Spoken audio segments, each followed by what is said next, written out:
Hello folks. Hey, today let's learn how we can calculate a letter grade or a standard grade from a numeric grade using the IFS statement. So let's start. In this cell C1, I'm going to start typing IFS and go ahead and hit my tab key. My condition 1 is if B2 is less than 60, then I'm going to have it be an F. Notice the F's surrounded by quotes.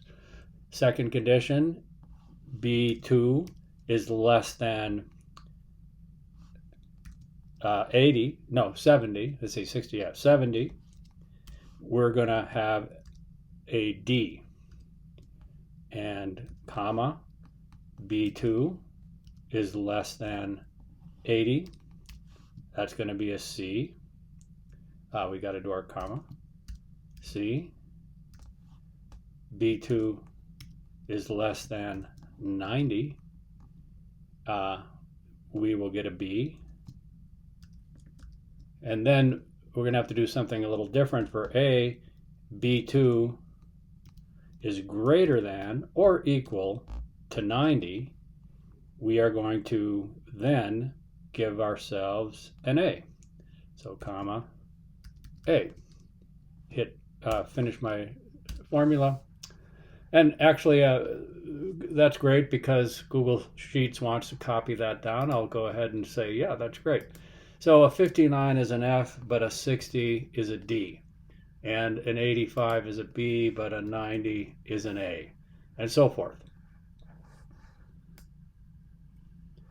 And this works great, but notice I have to copy the formula down, and if I copy it down, I get F's where I don't have any data, and I have to copy it down. So how could we solve that problem by not having to copy it down? Well, we can use an array formula. So let me go ahead and copy this formula over here. Excuse me, undo, copy this. And then I'm going to paste the formula here. I'm going to get the same answer. But this time, I want this to be B2 colon B. So I'm going to wrap this in an array formula. And to make this faster, I'm going to go ahead and copy, highlight the B2, paste, highlight the B2, paste, highlight the B2, paste, highlight the B2, and paste. So now we're saying if anything in this B column is equal to this.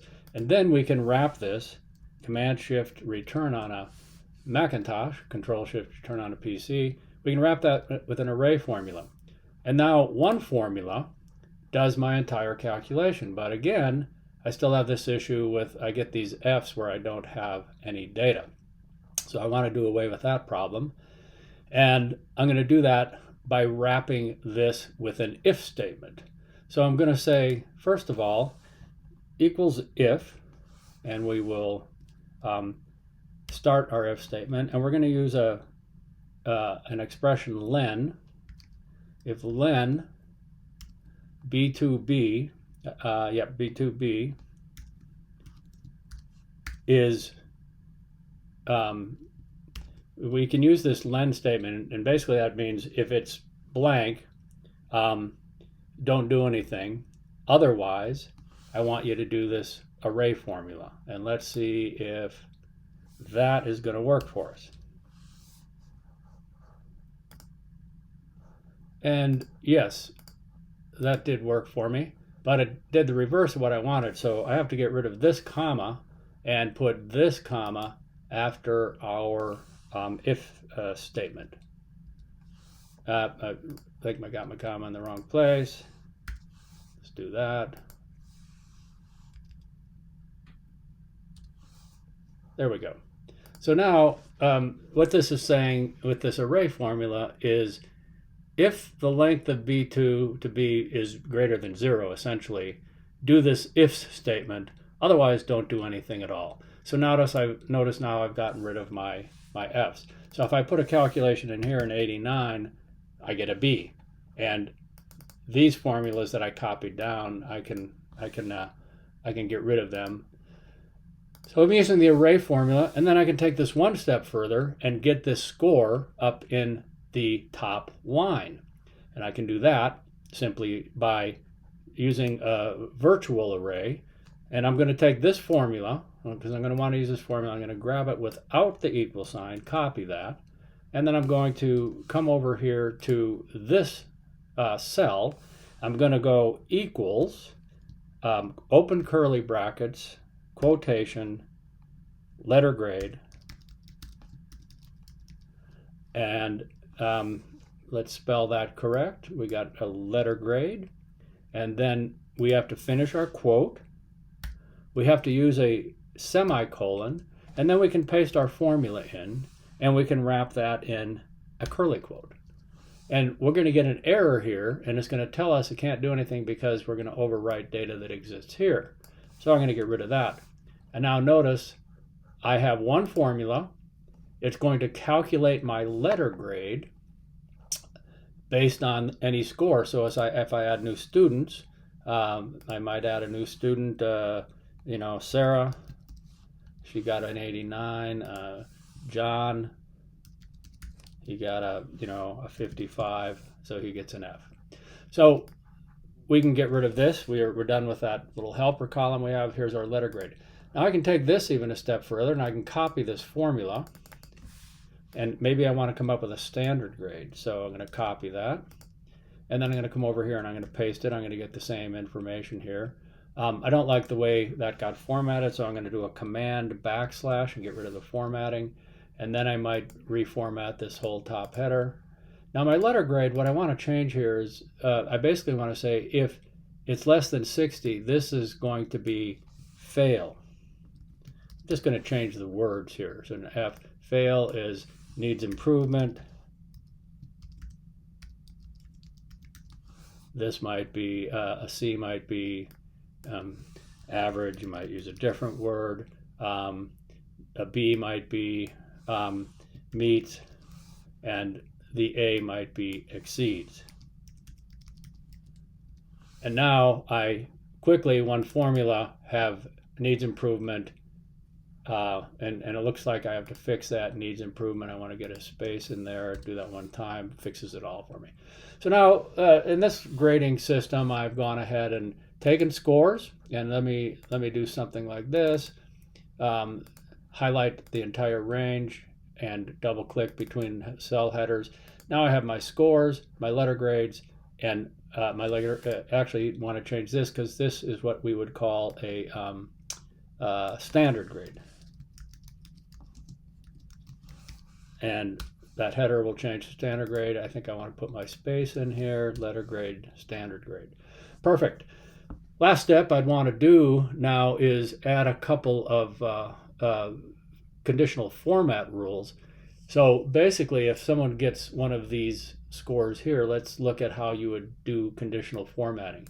So in this column, I'm going to do a conditional format. I'm going to say, with a new conditional format, if C1 to C1000, if the text is exactly A, let's just do an A, then notice those A's get colored, and I could turn them into this nice green and make them bold. There's your A's. Add another rule. If the text is exactly a B, maybe the B's are, well, actually, let's go ahead and let's make the B's green, bold. Let's come back to the A's, make them this dark blue and bold. That's the A's, that's the B's. Maybe the C's are yellow, so if it's exactly C, you get the picture here. This is going to turn yellow, and so forth. And then what we can do on column D is basically the same thing, but our rule would be if this text is exactly meets, then this is going to turn our blue and bold, and so forth. So you can see how I would do that, meets, exceeds, and these different things would turn the correct colors. Actually, meets is the wrong color. Meets should be green. There we go. So, and we could do the same thing if we wanted to colorize the score column. In this case, if this is greater than or equal to 90, then this becomes our blue and bold, and you can see how you would continue on to do that. And then as we go through and do this, let's go back to column D just so we can see this. Let's add the if this is exactly exceeds, then this is going to turn blue and bold and done. So you can see how you could automatically colorize your score. So as soon as I put a score in here, we haven't done fail yet, but let's put a 65, and that should have colored that whole cell. But we haven't done that D yet, so let's make that a 91, and yes. So we have to finish doing our conditional format. I didn't want to take the time to do that. So this is how you could take, using a couple of different things here. We're using the ifs statement instead of a multiple nested if. We're using ifs, and we're using len, and then we are using an if statement here so that we can get rid of the error messages essentially, or get rid of the fact that they would all say F or all say fails. So that's how you can use some of these features to build out your grade books and make them work a little bit nicer for you.